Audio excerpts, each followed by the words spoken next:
നമസ്കാരം. പ്രതാപ് ടിവിയിലേക്ക് എല്ലാ കൂട്ടുകാർക്കും സ്വാഗതം. ഇന്ന് നമ്മൾ തയ്യാറാക്കാൻ പോകുന്നത് ഉള്ളിമുളകും ചതച്ച് വറുത്ത ചമ്മന്തിയാണ്. അപ്പൊ ഇതെങ്ങനെ തയ്യാറാക്കണമെന്ന് നമുക്കൊന്ന് കണ്ടു നോക്കാം. അതിനായിട്ട് ഒരു 10 ഉണക്കമുളക് ഞെട്ടി കളഞ്ഞത് നമുക്ക് ഈ ജാറിലേക്ക് ചേർത്ത് കൊടുക്കാം. 15 ചെറുള്ളി,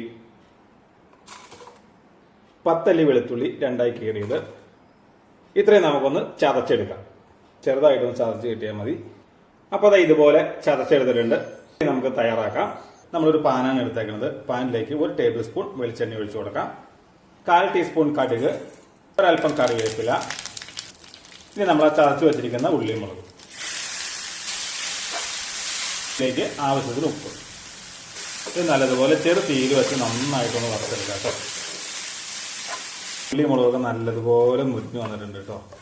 അപ്പോൾ ഈ സമയത്ത് ഇതിൻ്റെ ഉപ്പൊക്കെ പാകാണെന്നൊരു തീ ഓഫ് ചെയ്യാം. ഇതിങ്ങനെ തന്നെ ചോറിനും കഞ്ഞിക്കൊക്കെ ഇതുപോലെ തന്നെ കഴിക്കണമെന്നാണ് ഇഷ്ടം. നിങ്ങൾക്ക് ഇതിനകത്ത് ഒരല്പം പുളി ചേർത്ത് കഴിക്കണമെന്നുണ്ടെങ്കിൽ ഈ സമയത്ത് ഒരല്പം വാളംപുളി ഇതിനകത്ത് ചേർത്ത് ഇളക്കാവുന്നതാട്ടോ. നിങ്ങളെല്ലാവരും വീട്ടിലൊന്ന് തയ്യാറാക്കി നോക്കണം. തീർച്ചയായിട്ടും നിങ്ങൾക്ക് എല്ലാവർക്കും ഇത് ഇഷ്ടപ്പെടും. അപ്പോൾ ഇത് ചോറിൻ്റെയും കഞ്ഞിയുടെയും കൂടെ കഴിക്കാൻ ഒരുപോലെ നല്ലൊരു ചമ്മന്തിയാണ് കേട്ടോ. അപ്പോൾ ഇത് പറഞ്ഞിട്ടുണ്ടെങ്കിൽ ഇത് മാത്രം മതി നമുക്ക് വയറ് നിറയെ ചോറിനാനായിട്ട്. അപ്പോൾ ഈ രുചി എല്ലാവരിലും എത്തട്ടെ.